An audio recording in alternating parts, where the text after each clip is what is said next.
Sesawi Kur Yesus channelnya renungan harian, inspirasi kehidupan, dan portal Midhemane Kristiani. Damai sejahtera beserta kita.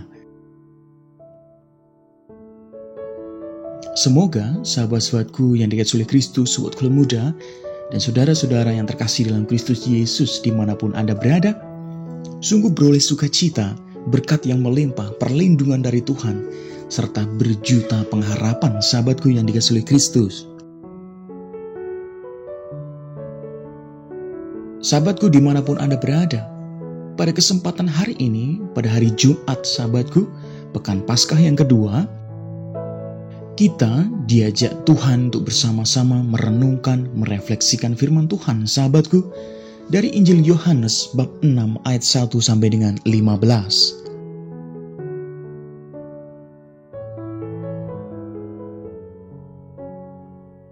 Mari, sahabatku yang dikasihi oleh Kristus, kita satukan hati dan pikiran kita siapkan hati dan pikiran kita, supaya dengan hikmat sukacita, kita boleh dan mau terima firman Tuhan sahabatku.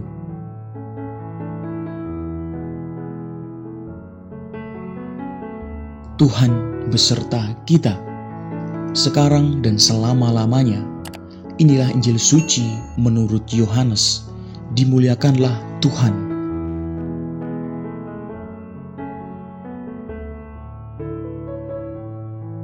Pada waktu itu, Yesus berangkat ke seberang danau Galilea, yaitu danau Tiberias. Orang banyak berbondong-bondong mengikuti dia, karena mereka melihat mukjizat-mukjizat penyembuhan yang diadakannya terhadap orang-orang sakit. Dan Yesus naik ke atas gunung dan duduk di situ dengan murid-muridnya. Dan Paskah, hari raya orang Yahudi, sudah dekat. Ketika Yesus memandang sekelilingnya dan melihat bahwa orang banyak berbondong-bondong datang kepadanya, berkatalah ia kepada Filipus, "Di manakah kita akan membeli roti supaya mereka ini dapat makan?" Hal itu dikatakannya untuk mencobai dia, sebab ia sendiri tahu apa yang hendak dilakukannya. Jawab Filipus kepadanya, "Roti seharga 200 dinar tidak akan cukup untuk mereka ini, sekalipun masing-masing mendapat sepotong kecil saja." Seorang dari murid-muridnya, yaitu Andreas, saudara Simon Petrus, berkata kepadanya, "Di sini ada seorang anak yang mempunyai 5 roti jelai dan 2 ikan. Tetapi apakah artinya itu untuk orang sebanyak ini?" Kata Yesus, "Suruhlah orang-orang itu duduk." Adapun di tempat itu banyak rumput, maka duduklah orang-orang itu, kira-kira 5.000 laki-laki banyaknya.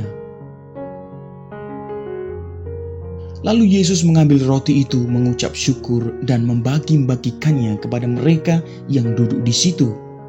Demikian juga dibuatnya dengan ikan-ikan itu, sebanyak yang mereka kehendaki. Dan setelah mereka kenyang, ia berkata kepada murid-muridnya, "Kumpulkanlah potongan-potongan yang lebih, supaya tidak ada yang terbuang." Maka mereka pun mengumpulkannya dan mengisi 12 bakul penuh dengan potongan-potongan dari kelima roti jelai yang lebih setelah orang makan. Ketika orang-orang itu melihat mukjizat yang telah diadakannya, mereka berkata, "Dia ini adalah benar-benar nabi yang akan datang ke dalam dunia." Karena Yesus tahu bahwa mereka hendak datang dan hendak membawa dia dengan paksa untuk menjadikan dia raja, ia menyingkir pula ke gunung seorang diri. Demikianlah sabda Tuhan. Terpujilah Kristus.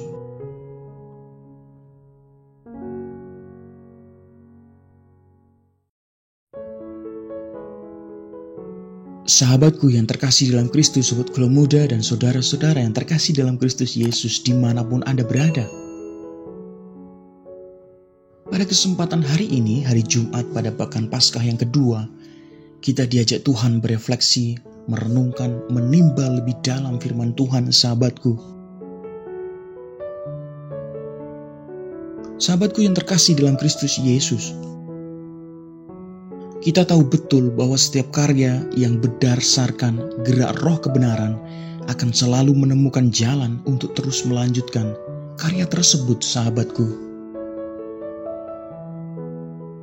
Tetapi, jika hanya untuk mencari popularitas atau sekedar supaya terkenal, seringkali karya itu akan berjalan di tempat dan bahkan akan berhenti, sahabatku yang terkasih.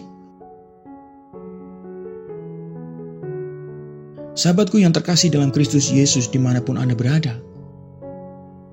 Kalau kita melihat dalam kisah para rasul, sahabatku, sebagaimana dikatakan oleh Gamaliel,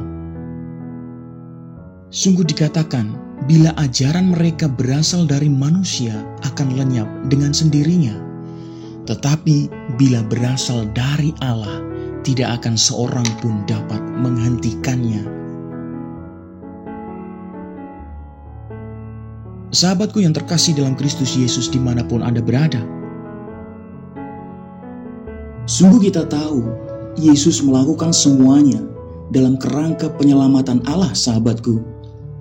Sehingga ia tidak tergiur dengan kemauan orang-orang yang hendak menjadikan dia raja.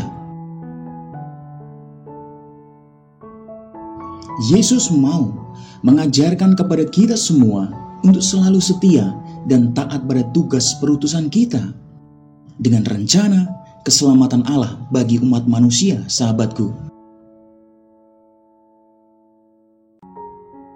Sahabatku dimanapun Anda berada, sobat Kelo Muda dan saudara-saudara yang terkasih dalam Kristus Yesus,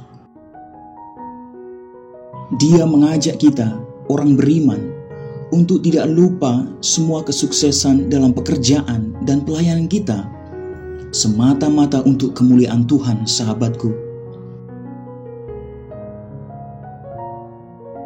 Sahabatku, semuanya berhasil karena Tuhan, dan mestinya untuk kemuliaan Tuhan juga, sahabatku. Sahabatku, janganlah membuat hidup kita menjadi sia-sia hanya karena keegoisan kita, sahabatku. Maka pertanyaannya, sahabatku yang dikasihi oleh Kristus, sobat Kelo Muda, sebagai refleksi kita, beranikah kita melayani apa yang Tuhan kehendaki dengan ikhlas? Sudahkah kita dengan sungguh hati menjadikan segala karya-karya kita untuk kemuliaan Tuhan? Jawabannya ada di dalam hati sobat Kelo Muda dan saudara-saudara yang terkasih dalam Kristus Yesus semuanya. Amin. Kemuliaan kepada Bapa dan Putra dan Roh Kudus, seperti pada permulaan, sekarang, selalu, dan sepanjang segala abad. Terpujilah nama Yesus, Maria, dan Santo Yosef, untuk sekarang dan selama-lamanya. Amin.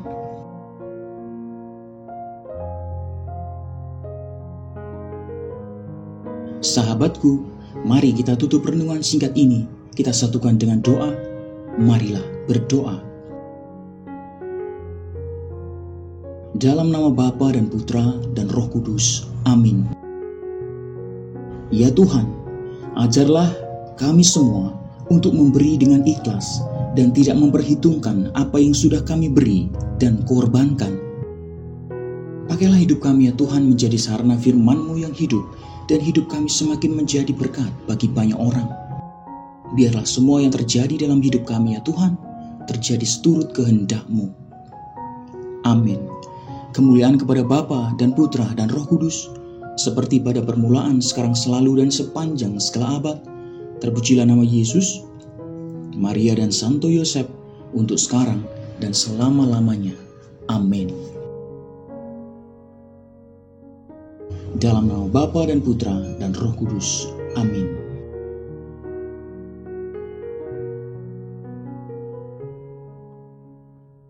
Sahabatku yang terkasih, terima kasih banyak sahabatku. Kita sudah bersama-sama mendengarkan firman Tuhan, merenungkan, merefleksikan bersama sahabatku. Sahabatku, mari jadikan setiap pekerjaan dan karya-karya kita untuk semakin memuliakan Tuhan. Dengan kesungguhan hati, dengan keikhlasan hati.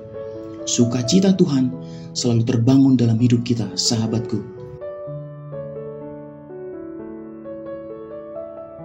Sebarkan video ini supaya banyak orang semakin terima berkat dan terima rahmat sukacita. Banyak orang dipulihkan, banyak orang disembuhkan, sahabatku.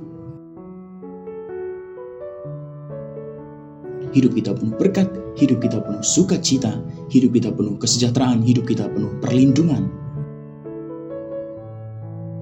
Yang gelap diberikan terang, yang buntu diberikan jalan. Sampai jumpa di Renungan Harian episode selanjutnya. See you later. Bye-bye. Berkah dalam Tuhan memberkati.